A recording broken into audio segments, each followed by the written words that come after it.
30 বছরও তোমার কলিজার মধ্যে এটা আসে নাই যে আমার আল্লাহর কোরআন শুদ্ধ করা দরকার? কি ডকের মুসলমান এটা?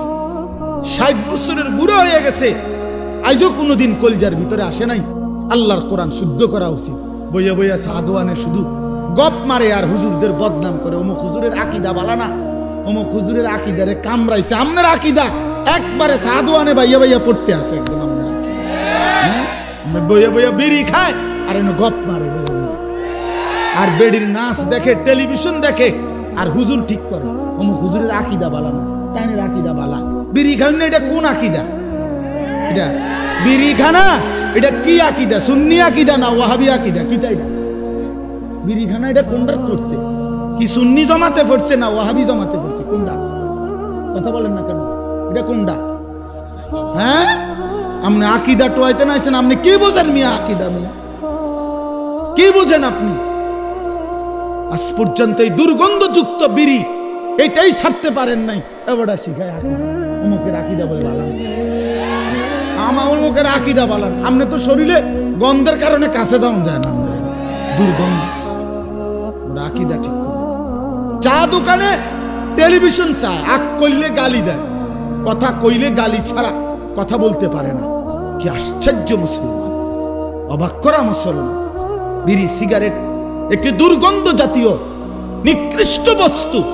আল্লাহর নবী সাল্লাল্লাহু আলাইহি সাল্লাম ইন্তেকাল পর্যন্ত কোনদিন দুর্গন্ধ নবী পছন্দ করতেন না। যিনি পেঁয়াজের, কাঁচা পেঁয়াজের গন্ধ পছন্দ করতেন না, কাঁচা রসুনের গন্ধ নবী পছন্দ করতেন না, নবীজি ঘামের দুর্গন্ধ পছন্দ করতেন না। আল্লাহর নবী সাল্লাল্লাহু আলাইহি সাল্লাম যখন হাঁটতেন ওই জায়গাটা, রাস্তাটা পুরা মেশক আম্বরের ঘ্রাণ হয়ে যাইত। তার পবিত্র দেহ থেকে ঘাম ঝরিলে সেটা আতর হিসাবে সাহাবায়ে কেরাম ব্যবহার করত। এত পবিত্র, এত সুঘ্রাণ। নবীজি বলতেন, 3টা জিনিস দুনিয়াতে আমার সবচেয়ে প্রিয়। একটা হলো আতর, 1 নাম্বার সুগন্ধি, আত্মীব। 1 নম্বরে নবীর ভালোবাসার বস্তু ছিল সুগন্ধি, আতর। আল্লাহর নবী সাল্লাল্লাহু আলাইহি ওয়াসাল্লাম, আমি এই মাত্র আমার হারিস ভাই আমার আতর নিচে মানে দিছি, এখন ওনার ওই যে বয়ান করলো আমার বন্ধু দোস্ত মানুষ, আমি আতর লাগাইতেছি, ওই যে চমৎকার গ্রান, আমি নেন আপনার হাদিয়া দিলাম, এই যে এখন দিয়ে পড়ছি পকেটেরটা। তো বলতেছিলাম যে আল্লাহর নবী সাল্লাল্লাহু আলাইহি সাল্লামের সবচেয়ে প্রিয় বস্তু ছিল আতর, যিনি কখনোই দুর্গন্ধ পছন্দ করতে পারতেন না। এই মুসলমান, এই দুর্গন্ধওয়ালা, এই বিড়ির গন্ধওয়ালা মুখ নিয়া সেই নবী যিনি চিরদিন সুগন্ধিময় ছিলেন, তার সামনে কেমনে দাঁড়াইবেন সুপারিশের জন্য? লজ্জা করবে না? হ্যাঁ, শরম করবে না? ফেরেশতা যদি ধাক্কা মারে, সর বেড়া আনতে বেড়া, বিড়ির গন্ধে কাঁচায় জানে, সর, তোর আবার কি সুপারিশ বেড়া? তখন কি বলবেন? তখন কি বলবেন বলেন? ইনসাফ করে বলেন। এজন্য ছেড়ে দেন দুর্গন্ধময় বস্তু। যাদের এই বিড়ি সিগারেটের বদ অভ্যাস আছে, এটা নিকৃষ্ট অভ্যাস, নিকৃষ্ট অভ্যাস, এটা বদ অভ্যাস, ফালতু অভ্যাস, ফালতু অভ্যাস। এটা রুচির বিষয়, আত্মসম্মানের বিষয়। কারো গায়ে লাগলে আপনি সেট করে ছেড়ে দেন। ও যদি বলেন হুজুর, একটা হুজুর মানুষ এত বড় কথা কয়, আপনি চললে সেত উঠছিনি, আমি তো একটু সেত উঠো, উঠটা কয় যা, এত বড় কথা শুনলাম, খাইলাম না আমার বিল। হ্যাঁ, তা আমি তো চাই আপনি শরীরে এরকম একটা সেত উঠক, শরীরের মধ্যে একটা জিদ করে হালাই দেন। আপনি জিদ করেন একটা সেত উঠুক না, অসুবিধা কি? একটা জিদ করেন, ছেড়ে দেন। কোরআনুল কারীমের মধ্যে আছে, ও আপনার করে দেখাই তো, এটার কথা হয়েছিল কই আসার। হ্যাঁ, যে ওদের এটা অসুবিধা কি? ইমাম সাহেব কোনো যদি হুজুর খায় বিড়ি সিগারেট, মনে করেন কেউ যদি বলে হুজুরে এই তো খায়, তা আপনি হুজুরে দুজনে পিঠা খাইব, অসুবিধা কি? আশ্চর্য কথা। কোন ব্যক্তি হুজুর হইলেই উনি কি বেহেশতের থেকে আইছে নাকি? কথা, হুজুর হিসাব দিতে হবে না? কথা বলেন না কেন? হুজুরের হাসরের ময়দান নাই, পীর সাহেবের কোনো বিচার আচার নাই। হ্যাঁ, এত রঙে চিড়া খায় না, পানি দিয়ে খাওয়া লাগে। হ্যাঁ, জি, হাসরের ময়দানে আমি আনিসুর রহমানকেও হিসাব দিতে হবে, আমনে শ্রোতাকেও হিসাব দিতে হবে। এত এত তামসা না, এত রঙে চিরা খায় না, পানি দিয়া খাওয়ান লাগে হিসাব। অবশ্যই যে ব্যক্তি এই প্রকাশ্য গুনাহ করে সে ফাসেক।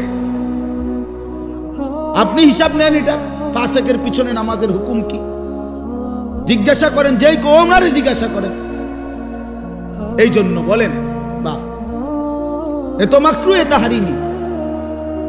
এই জন্য আমি অনুরোধ করছি, এই যে দেখেন আপনি কোরআন শরীফে আছে আল্লাহ তাআলা বলেন জাহান্নামীদের খাবার, জাহান্নামীদের যেই খাবার, এই খাবারের বৈশিষ্ট্য লা ইউসমিনু ওয়ালা ইউগনি মিন জু'। এটার অর্থ হইল জাহান্নামীদের খাবারে আল্লাহ বলতেছে লা ইউসমিনু, এটার দ্বারা কোনো পুষ্টি হবে না, অর্থাৎ কোনো শক্তি সঞ্চয় হবে না। আবার ওয়ালা ইউগনি মিন জু', ক্ষুধাও নিবারণ হবে না। তাহলে জাহান্নামীকে যেই খাবার দেওয়া হবে এটার মধ্যে কোনো পুষ্টিও নাই, শক্তিও নাই, আবার ক্ষুধাও নিবারণ হবে না। তো ঠিক বিড়ি সিগারেট এটা পরীক্ষিত, এটার মধ্যে কোনো পুষ্টিও নাই, শক্তিও বৃদ্ধি হয় না, ক্ষুধাও নিবারণ হয় না। তাইলে এটা কি? এটা জাহান্নামী খাবার ছাড়া আর কিচ্ছু হইতে পারে না। জাহান্নামীদের খাবার। আগুন কোনো মুমিনের প্রিয় হইতে পারে না। যে কবর চিনে, আখিরাত চিনে মিয়া, যে আল্লাহ রসুলের সামনে দাঁড়াইবে এটা বুঝে, সে আগুন নাকি দিয়া মুখি দিয়া আগুন বাহির করা এটা কোনো ইমানদারের প্রিয় হইতে পারে না মিয়া। আপনি এটা খানা, আগুন কোনো খানা মিয়া? কথা বলেন না কেন? আগুন খানা, তা আগুন এটা কিতা? এটা 7 আপ তো এটা কিতা? এটা তো কোনো পানিও না। এটা কি আইটেম? একটা কিছু তো হইব, হয় এটা খানা হইব, না এটা ফানি হইব। তো এটা তো ফানিও না, খানাও না, তো এটা কিতা? এটা কি? এটা ছি ছি ছি, লজ্জা থাকা উচিত, হায়া থাকা উচিত। আর নয়তো আপনাদের কাছে কোনো যুক্তি থাকলে বলেন যে এটা হুজুর খানাও না, এটা পানিও, এইটাও না, এটাই একটা, তো এটা কিতা? বলে না কিতাও না, এটা এটা কিতাও না, মানে ওরা কইতাইতো না, কি কইব এটা? যাই হোক, আমি এটা প্রসঙ্গ আসছে দেখে লম্বা করলাম আর কি। এই জন্য আপনাদের কাছে বললাম আমরা এটা ভাবা উচিত, আমরা এটা ভাবা উচিত। দয়া করি প্রত্যেকেই আপনাদের কাছে অনুরোধ করছি। আমার বলার উদ্দেশ্য ছিল এই কথাটা, যে বাচ্চাটাকে 3টা বছর নুরানি পড়াবেন, আল্লাহর কোরআন শিখাবেন, শুদ্ধ কোরআন পড়াবেন। বাপ দেখবেন তার আখিরাত সুন্দর হবে, তার দুনিয়াটা সুন্দর হবে। সে 5 ওয়াক্ত নামাজ শুদ্ধভাবে পড়তে পারবে। আল্লাহ তাআলা আপনাদেরকে তৌফিক দান করেন, আল্লাহ আপনাদেরকে তৌফিক দান করেন, আল্লাহ আপনাদেরকে কবুল করে নেন। আপনাদের এই মাদ্রাসা, আমার প্রিয় ভাই মাওলানা মুকাম্মেল ভাই, আমার সাথী, আমার বন্ধু মানুষ, আমরা দিন রাত দাওয়াত ও তাবলীগের কাজে, অথবা আমাদের কওমি মাদ্রাসা সংগঠন আছে পুরা বুড়িচং উপজেলা ব্যাপী, আমাদের এই সংগঠনের সব কাজে কর্মে আমরা একসাথে থাকি, চলি।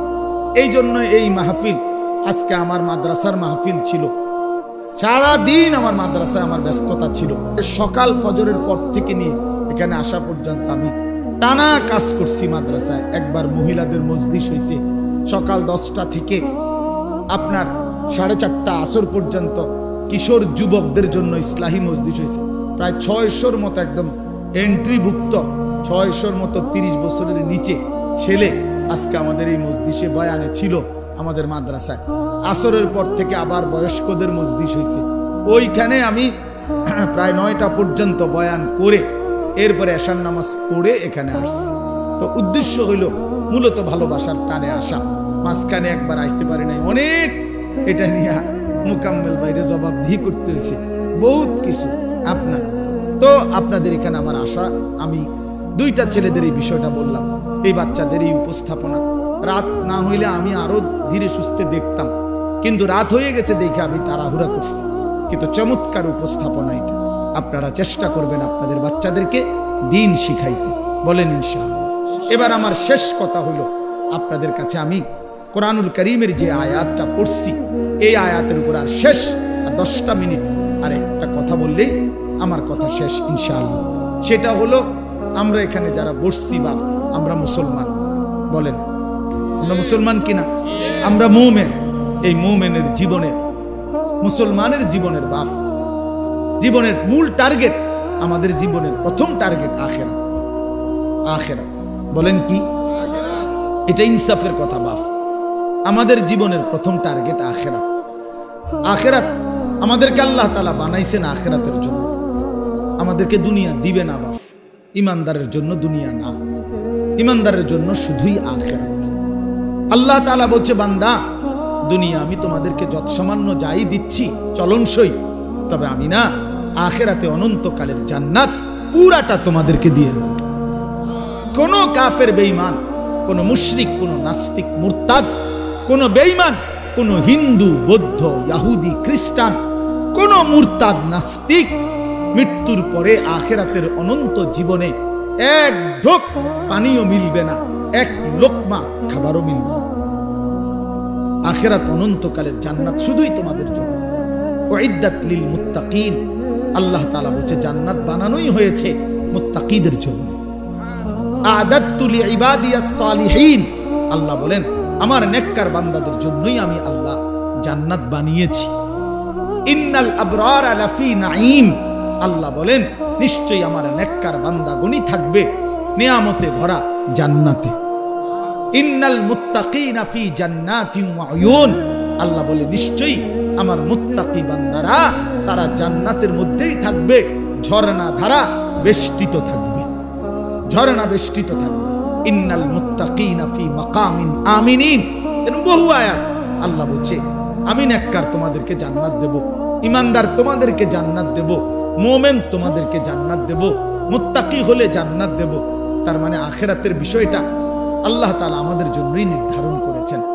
দুনিয়া আল্লাহ তাআলা, প্রিয় ভাই বাপ, ইনসাফের সাথে একটা কথা মনে রাখেন, ছেলেরা বন্ধু তোমরাও মনে রাখো বাপ, আমরা 200 কোটি মুসলমানও যদি খোদার কসম রাত দিন যদি আমরা মেহনত করি দুনিয়া অর্জনের জন্য, পরিশ্রম করি, মাথার ঘাম পায়ে ফেলে যদি আমরা দুনিয়ার কর্ম সবাই মিলে করি, দিবানিশি 200 কোটি মুসলমানে মিলে কেউ অলসতা না করে, তারপরেও আল্লাহর কসম, রব্বে কাবার কসম, কাফের বেঈমানদের সমান সমপরিমাণ দুনিয়া আমাদের মিলবে না। এটা দিত না মালিকের, যিনি দেউই না উনি কইতে আছে আমি দিতাম না, তো জোরাজোরি করে কিনা আমি পারতেন না। আল্লাহ বলছে আমি বান্দা আমি দেব না, আমি মুমিনকে দুনিয়া দেব না পুরা। ওয়াদারনি ওয়াল মুকাদ্দিবিনা উলিন নি'মাতি ওয়া মাহহিলহুম কালিলা, আল্লাহ বলছে শোনো বান্দা ইমানদার, এই আমার ইমানদার বান্দা, মিথ্যাবাদী নাফরমানদের জন্য অল্প কিছু সময়ের জন্য দুনিয়াটা ছেড়ে দাও। ওয়াদারনি, আমারে ছেড়ে দাও বান্দা, আমি তাগরে একটু দুনিয়াটা দেই, কটা ভাত খাওয়াইতে লইছি, দুটো ভাত খাওয়াইতে দাও। কতদূর ভাত গস্ত, একটা বিল্ডিং, একটা মোটরসাইকেল, একটা প্রাইভেট কার, কতক্ষণ এই বেড়া বেড়ির দফা দফি ফালাফালি করতে দাও বান্দা। কত 60 বছর 65 বছর 70 বছর বান্দা এরূপ করো, 60-70 বছরের লেগা দুনিয়া করে ছেড়ে দাও, অনন্তকালের জান্নাত আমি তোমাদেরকে দিয়ে দেব। আখিরাতে গেলে দেখবা, আহা কোরআন শরীফে আছে, খোদার কসম বাপ, নাফরমানকে জিজ্ঞেস করা হবে, হে বেঈমান দুনিয়ায় কতক্ষণ ছিলা? ছিল তো 60 বছর 70 বছর, কিন্তু আখিরাতের দৃশ্য দেখে সে বলবে লাবিসনা ইয়াওমান আও বা'দা ইয়াওমিন, হায় মাওলা হয়তো একদিন ছিলাম অথবা একদিনের অর্ধেক বা কিছু অংশ ছিল। 60 বছরের দুনিয়া তার কাছে একদিনও মনে হয়।